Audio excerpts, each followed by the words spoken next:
Hey guys, Eric here, and in her inaugural IGN video appearance, our new entertainment editor, Terri. Hello. Welcome, Terri. Thank you. We are going to talk about the Emmys, which just happened last night, the biggest awards there are on TV. A lot of changes this year as far as winners. Emmys are known for stagnant, same thing over and over. So let's start out with, I'd say, the biggest, which is Game of Thrones. Finally won. Five years in, won Best Drama. What did you think of Game of Thrones winning this year? It hit a certain point in the night where that wasn't the only award that it won. The first one was Outstanding Writing in a Dramatic Series for David Benioff and Dan Weiss, the showrunners, for the finale. And I was like, oh wow, like this is the first time they've won a writing award. And then they won directing for the same episode. And I was like, wait, could this actually be the year? And then when Peter Dinklage won Supporting Actor, I was like, this really could be it. They weren't giving Mad Men much of anything, which I think was maybe the favorite since it was the final season of Mad Men. And then when it finally won, that is my favorite show on TV. Yes. I think it's many people's favorite shows on TV, but it was like emotional. It was really exciting, I think, for genre fans to finally say, oh, hey, we can be recognized on this, the highest level of, acknowledgement for these types of shows. Because prior to this, Dinklage had won once before, but that's the only major awarded one. It won technical stuff. But to get writing, directing, Dinklage again, and then Best Drama all at once was pretty huge. Now, the one funny thing about this is the reaction I'm seeing a lot is they won, but for what many consider to be their weakest season, right? I'm of the mind of it. I do think it was their weakest season, and yet I still thought it was great TV. I could probably say I had more issues with this year, yet it's still a great show, one of the best shows on TV. Did that disappoint you at all that it was for this season, or were you just happy that it was getting that acknowledgement? It wasn't my favorite season, I'll say that. But looking back, it's hard to pinpoint to me one season that I thought was the best. I think that the show really has grown over the years, and it's really leaned into its strength. Maybe this season I didn't think had the best writing. I thought Hard Home was the best episode, but that was very much in the context of the season and the show. But I feel like it was sort of a cumulative honor. They've been flirting with giving Game of Thrones this. It's been nominated ever since it came out. There's no Breaking Bad anymore. They're finally at the point where, right now, they consider Game of Thrones to be doing the best that can be on TV in this medium. And so I understand that. As much as this was not my favorite season, I'm still definitely happy that it won, and I think it's been a long time coming. Yeah, I think I'm the same way, because I think I accept at a certain point that award shows do seem to do that cumulative thing. We see it with the Oscars too. The actor who's been nominated a million times and gets it for a performance that was good but not his best, but you're still like, but you It's have always this... like the year after they had their best role or whatever, and the Oscars missed that or the Emmys missed that, and suddenly they give it now. They give it now, and so with Game of Thrones, it's like, okay, this might not have been their best year, but they're still a great show. Yeah. They've now delivered 50 episodes of television to us that people love.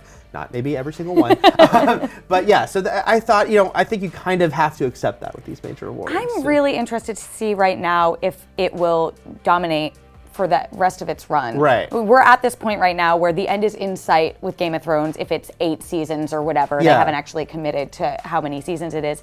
So I'm really interested. It could just keep winning them for the end. And I also wonder if this will change how the cast is submitting in terms of actors and actresses, because the reason why Game of Thrones will never win a Best Actress or actor in a drama is because they always submit as supporting. We're all guests or supporting actors. I'm glad you brought that up, because I saw a lot of people in our comments saying why is Dinklage supporting? It was his choice. Right. Yeah. They think he has a better shot at that. Yeah, and the actors can choose, and I think it's an acknowledgement to everyone else that it's such a big show. We all are supporting each other. There is no lead on Game of Thrones, even if we as the fans might see. Right. Obviously, Emilia Clarke and Peter Dinklage and Lena Headey are the leads on the show. Maybe, yeah.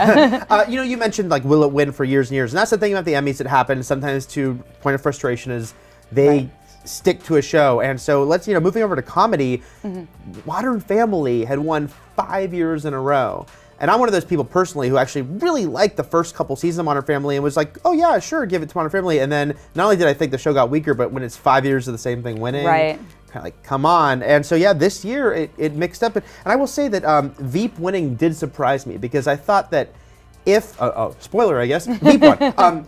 I thought if they gave it to something else, it was either going to be Transparent to something that got a ton of acclaim and attention, or Parks and Rec for that 7 great years we've never acknowledged really disappointed, that Amy Poehler walked away with nothing and Parks and Rec walked away with nothing. Never having won. No, and at a certain point, like, we all know how special that show is. We don't need the acknowledgement, but it was a little crazy that Veep won so much, and obviously Julia Louis-Dreyfus had won in previous years. Tony Hale had won before, but it looks like that is the new show where it's like the go-to comedy until there's something new that will blow the Emmys' minds, and then that will be the new favorite. Yeah, and I love Veep, by the way. I'm a huge fan of Veep, but that is one of those things where you kind of have to take the weird Emmy/major awards rule of, even though they didn't acknowledge some of the actors, they never given it to the show before, they never given it writing, and it's like, okay, a few years in, we'll give it to Veep, but you do wonder, like, oh man, Parks and Rec never. I was really, and it was funny. For anyone who watched the show, Amy Poehler was a really good sport about it. She was wearing like a hoodie when they were announcing her name and like looked all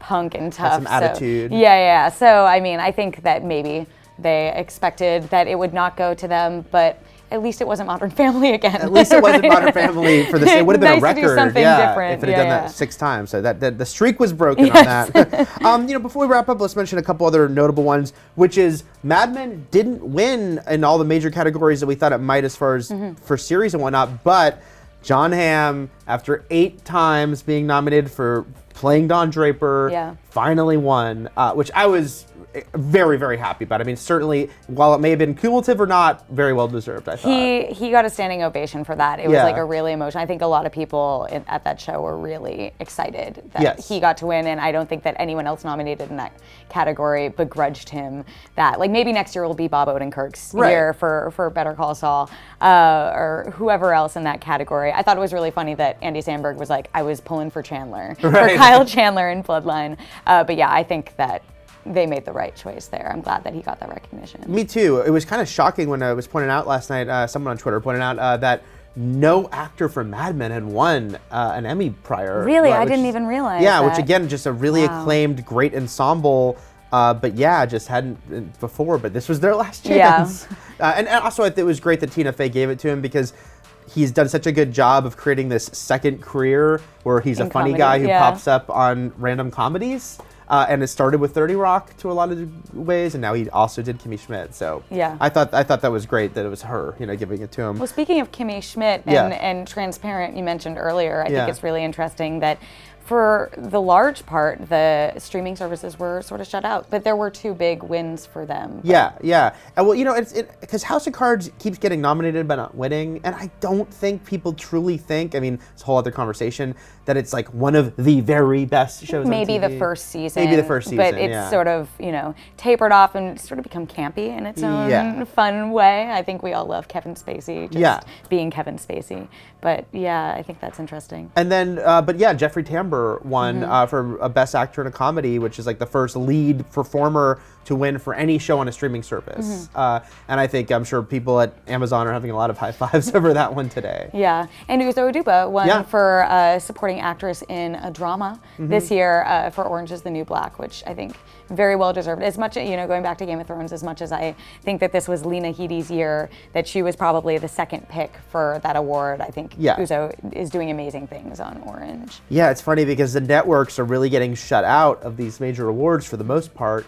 And it's been cable dominating, and HBO continues to dominate. But now you're seeing the streaming services sort of sneak in there too. It's like, all right, maybe the networks need to kind of raise their game again. Yeah. Well, we'll see if they do. Next year. They got a year to try. So that's what we thought of the Emmys. What did you think of all the big shows winning? What did you think of Game of Thrones specifically winning for season 5? Let us know in the comments. And for much more on all things TV, keep it here at IGN.